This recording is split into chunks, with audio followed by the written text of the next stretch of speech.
Well, good afternoon, everybody, and welcome back to Mod Driven. Today I wanted to talk about the perfect Mercedes Benz that I can't get. It's just not out there, it's not available, and they really don't even make it. Now, let me say first of all that I'm perfectly happy with the C300 badge, although I could go to a C43 or even a C63 probably if I could get it just this way.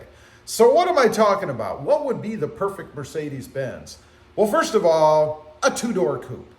You know, I kind of went back and forth before I got the four-door with the two-door.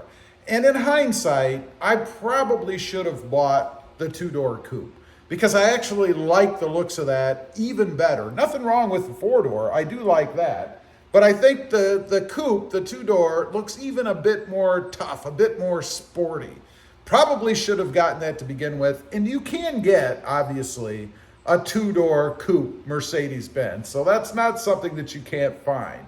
Next up, a manual transmission. Would have been awesome to have a Mercedes two-door coupe with a manual transmission. Now, I've never driven a manual Mercedes, so I don't know how that manual is. In other words, is it as buttery smooth as, say, the Honda Civic? In my opinion, Honda has the best manual transmission out there. It is buttery smooth, easy to throw through the gears. It's just a joy to drive if you love driving manual transmissions.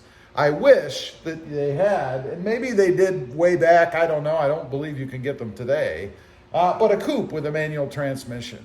Next up, a V6. A coupe with a manual transmission with a V6. And I'd even take a turbo on that. You know, like a V6 turbo coupe C300, maybe a C43, whatever.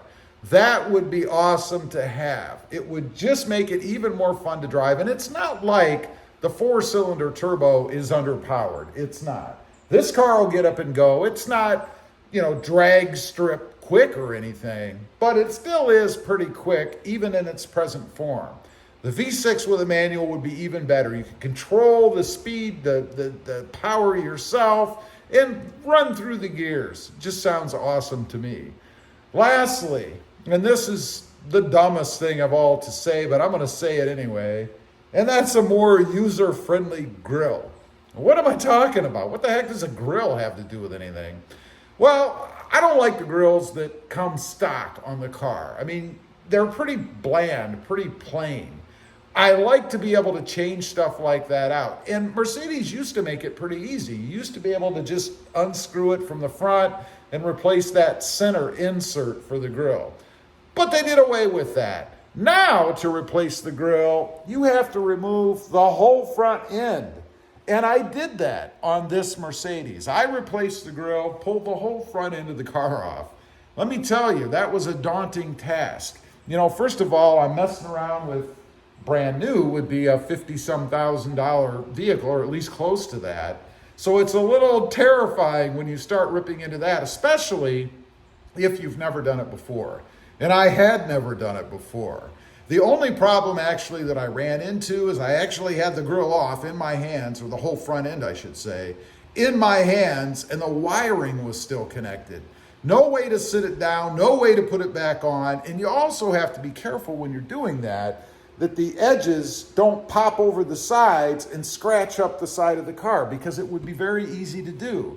So I had to kind of try to balance it on my knees while I was standing, and then reach down while I'm trying to keep it from doing this. And it's a big piece, it's the whole front end of the car, without it going side to side and either scratching the edges of the car or the front end piece itself. I did manage to do that, but it was a pretty scary moment. And I probably spent, I would say, about almost 10 minutes probably, which is a long time. If you don't believe me, just stand and stare at the wall for 10 minutes. Set a timer, stare at the wall for 10 minutes. It's excruciating. But like I said, I was able to get it unclipped with one hand. Don't ask me how. I think there was a bit of luck involved with that. But I did take it off so that I could put the grille that I wanted on the front of the Mercedes. And if you haven't seen that video, check it out. There's videos on the channel about that, where I actually changed that grille out. Once the front end was off, it wasn't a problem. But I will say there were tons of fasteners and clips and things that you had to remove. I'm proud to say I didn't have anything left when I put it back on, so I consider that a success. Anyway, those are just a few things, basic things, I think, that would make the perfect Mercedes Benz for me. Leave a comment. Let me know, whether it's a Mercedes or something else, what would make up your perfect vehicle? I'd be curious to know. Also, real quick, I do have 2 additional channels. Rob Motive JT, all about the Jeep Gladiator, and Rob Motive, all about the Toyota Tacoma. Check them out, and if you're interested, why not subscribe? And while you're at it, smash the subscribe button here too. Thanks for watching. Stay safe out there. Bye.